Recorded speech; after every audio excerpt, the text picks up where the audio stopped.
Well, hello everybody and welcome to MikeyTaylorGaming, which by now I'm pretty sure a lot of you guys are calling me Mikey Taylor never ever uploads anymore. But I'm here to prove you guys wrong and show you some of the awesome glitches that can be found in Pokémon Gen 2. Now there may not be as many glitches as there are in Gen 1, but there's still some awesome stuff to see. So without further ado, let's get on with this, and please don't forget to leave a like if you enjoy the content, because in these tough YouTube times it's difficult to get promoted. Subscribing helps as well, so do that. Let's get to it. To start us off today, why don't we take a look at the first and only glitch I've got for you guys in Pokémon Crystal. This was the first game in the series to let you choose whether you wanted to play as a boy or as a girl, and each of the characters was set with a certain colour palette. If you choose to play as a boy, you'll be given a red character, and if you choose to play as a girl, you'll get a blue one. That is, unless you use a little save corruption to swap the palettes around for that little bit of extra character customization. To do this, you need to start a new game with one character type and then save and reset when you get control of them. Then start a new game choosing the opposite sex, and once you're through the huge amount of text in the introduction, save the game again, but this time turn off the console right around the time the 3 dots appear in the text box. If you turn the Game Boy off at just the right time, you'll end up with the second character you chose having the first character's colour palette and name when you load the game back up.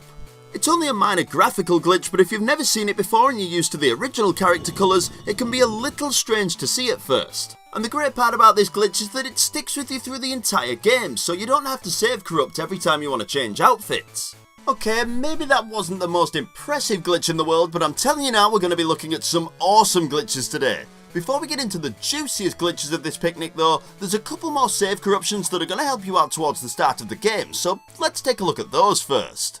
Every new journey in Pokémon starts us off with a decision that some people find really hard to make. Which starter do I choose? Not me though, because in Gen 2 it's obviously Totodile all the way. That's the only way to go, and if you disagree, you're totally wrong. If you couldn't make the decision easily though, or you just wanted to start off with all 3 starters instead of buying 2 games, a link cable, and having a friend to trade them between yourselves at the first possible chance, which was tedious to say the least, then you can use a simple glitch that'll give you your Gen 2 starter team with just 1 game cartridge. Start off like normal and make your way through the game until Professor Elm offers you a Pokémon, then save the game before choosing it. With your first starter decided, head through to Route 30, grab the mystery egg from Mr. Pokémon, deliver it back to Professor Elm, and then pick up the Pokeballs from his assistant.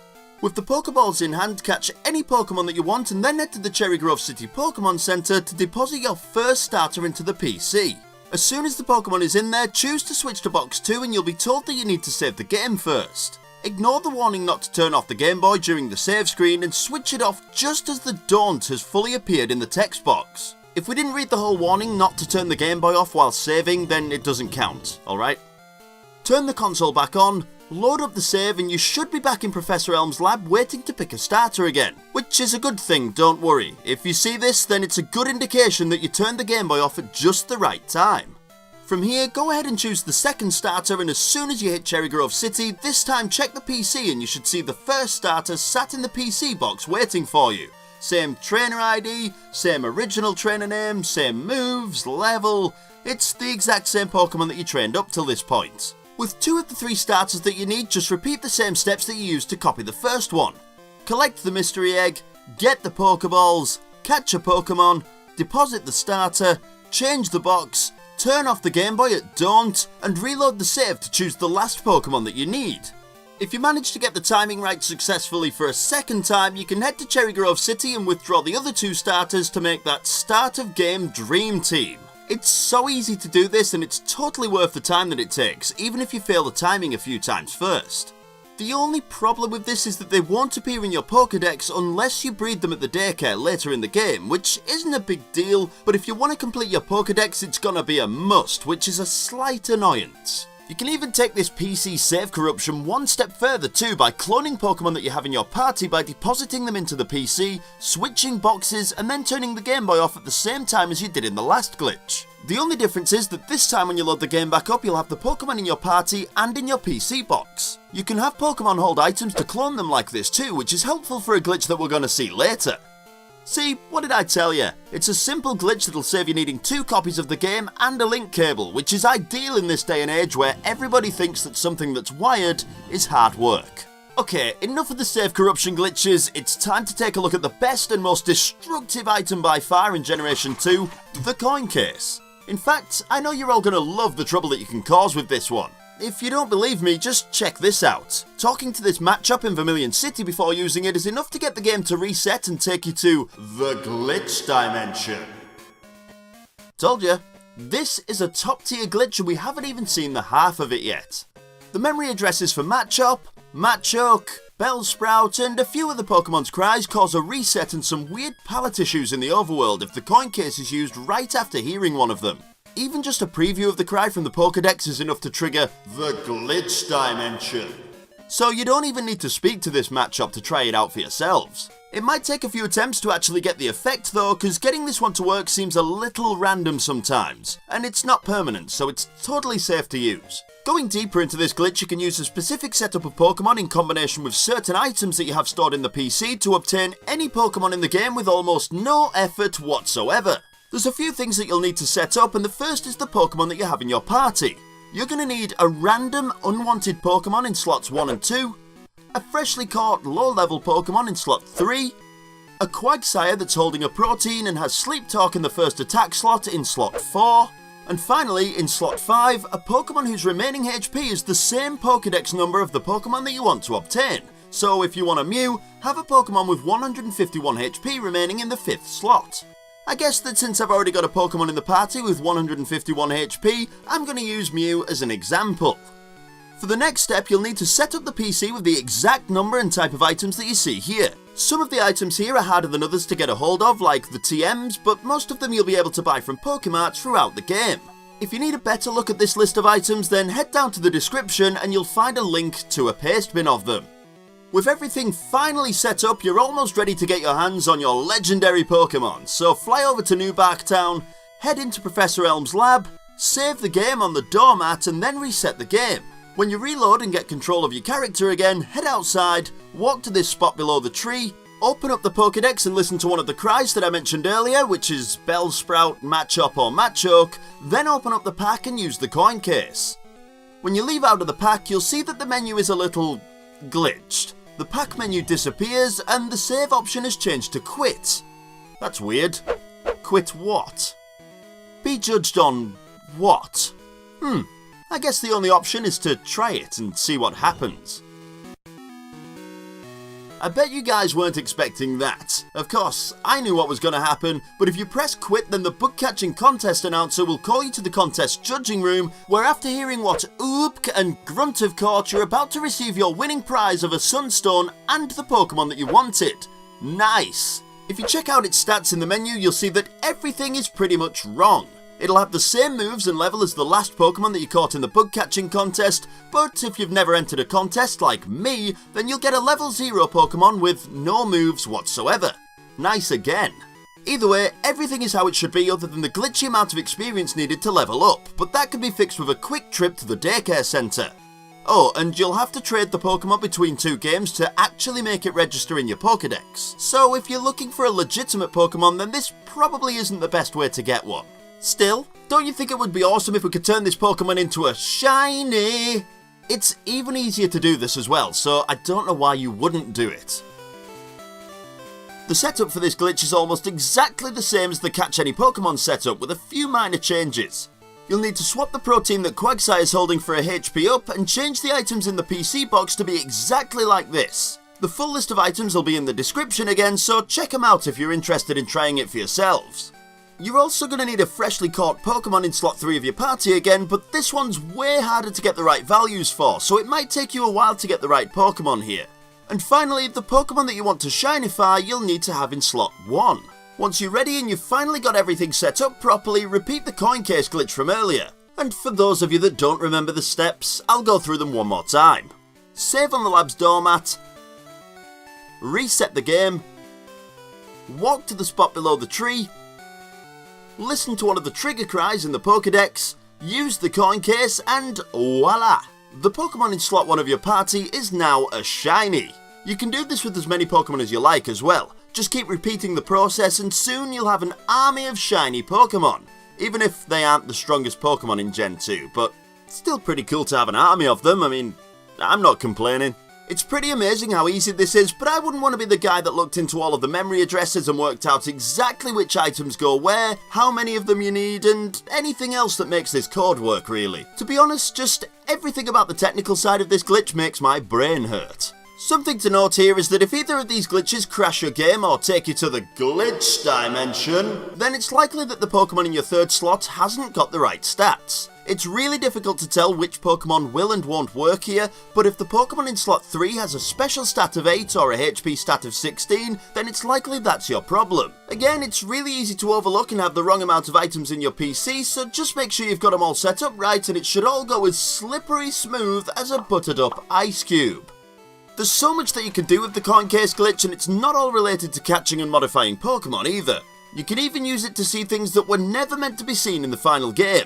There's this unused minigame where you match cards together, and there's a Pokemon colour test screen which is pretty cool as well. They're really easy to trigger just like every other coin case glitch, but the problem is that you'll need to use the cloning glitch or cheat to get all the items, because you need over 50 PP ups for both of these glitches, and there's only 5 in the entire game, so you do the math, it just doesn't add up.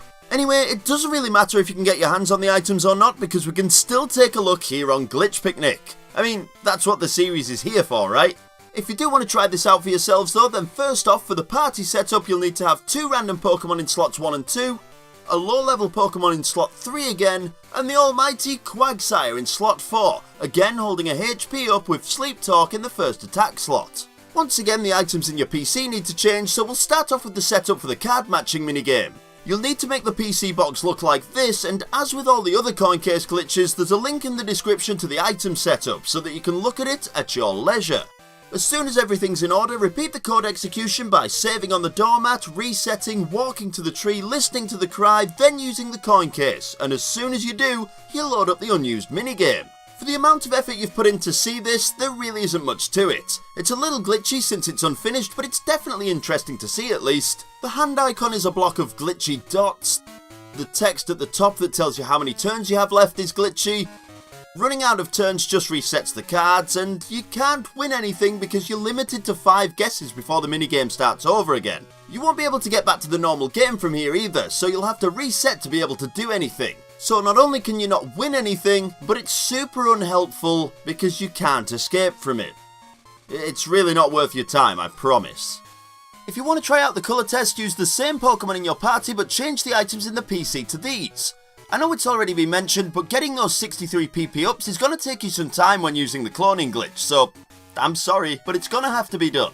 Once you're all set up, repeat all of the code execution steps again, and when you use the coin case this time, you'll get this cool little sprite colour changer. By pressing start or select, you can flick forward and backwards through every single Pokemon sprite in the game. Pressing A will switch the Pokemon to its shiny colour palette, and pressing B brings up some strange glitch menu with the names of Pokemon moves. I'm not entirely sure what this is, but I'm going to say that this is some kind of unfinished test page that would have let you see how a Pokemon looks when using a certain attack, but I've got no proof of that, so who really knows? If you don't fancy flicking through sprites, then you can use the RGB scales at the bottom to create a custom colour palette for each Pokemon. It's also really weird to me that there's actually only 2 colours to change here on the test page. I had no idea that the sprites in Gold, Silver and Crystal only use 2 colours and a little shading. Pretty impressive stuff. This is only a fun way to waste time again, since you can't escape the colour test option to check out your creations, but this has got to be one of the most interesting finds in this game for sure. I guess I better tell you to keep in mind that the coin case glitch was fixed in Crystal version though. It's better to tell you now before you find out the hard way like I usually do. Heading back to the glitch where you can catch any Pokemon, using a Pokemon with 255 HP remaining in the 5th slot will give you the Pokemon question mark, question mark, question mark, question mark, question mark, which leads to a whole new bunch of glitches that you can gain access to. Using this Pokemon in a battle makes you fight using your own character sprite, which doesn't seem like a fair matchup to me. Pokemon versus human? I'm not convinced that we're entirely safe against creatures that can breathe fire and shoot off electricity. Especially when we've got no moves to use. Yeah, this is definitely not a fair matchup. If you've got this glitch Pokemon in the first slot of your party, you can withdraw more than 6 Pokemon from the PC too, which can cause some pretty serious memory glitches. If you take a look at the party from a PC menu, it'll look like you're carrying no Pokemon whatsoever. If you want to overload your team, just use the Move Pokemon Without Mail option and move a Pokemon from the box to your party, and that's it. But why stop now? Move a couple more Pokemon over to the party, leave the PC menus, and then head into the party menu, and you'll see that it's a damn mess in here already.